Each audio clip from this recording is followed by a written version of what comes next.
Njëri prej futbollistëve më të mirë të huaj që ka luajtur në Kosovë padyshim që është braziliani i Ajvalis Sergio Dallois Junior, të cilin e skuadra e thrasin Serginho pasi ashtu ka dëshirë.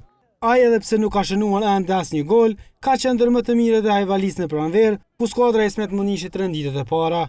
Në një intervistë për Tribuna Channel, Serginho tregon se si është duke u kënaqur në Kosovë dhe po i pëlqen çdo gjë. Po më pëlqen çdo gjë këtu. Njerëzit, ushqimi, klima, qyteti dhe të gjithë në ekip që kujdesin për ne. Jam duke kaluar shumë mirë, po kënaqem dhe i falenderoj të gjithë për mbështetjen. Ai ka folur edhe për ndeshjet që ka luajtur deri më tani dhe ka treguar arsyeën se pse nuk ka shënuar ende gol. Është e vërtetë që ende nuk kam shënuar gol, por kam bërë 2 asistime. Unë po luaj më shumë për ekipin dhe po e kryej detyrën që më takon, duke bërë pasime për bashkëtarët. Besoj që në ndeshjet e ardhshme edhe do të shënoj ndonjë gol. Braziliani beson shumë se skuadra e Ajvalis do ta fitojë titullin e kampionit. Për Fernikelin që ka probleme të jashtëshqipta jamrin, tha se ka skuadër të fortë, ndërkaq për Llapin tha se është një skuadër shumë e mirë, por ka terrenin e keq.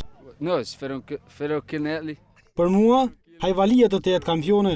Kam besim që mund të shpallemi kampion.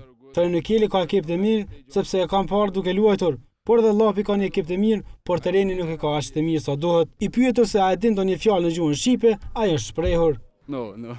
Sergio Dallois Junior erdhi në Ajvalis gjatë afatit të janarit, së bashku edhe me brazilianin tjetër Da Silva, dhe me paraqitjet që ka pasur deri më tani, ka lënë në sy dhe është bërë dhe më i dashur i tifozëve të Ajvalis, të cilët me siguri me padorim e presin që ai të realizojnë ndonjë gol dhe të shohin vallëzimin e famshëm brazilian Samba.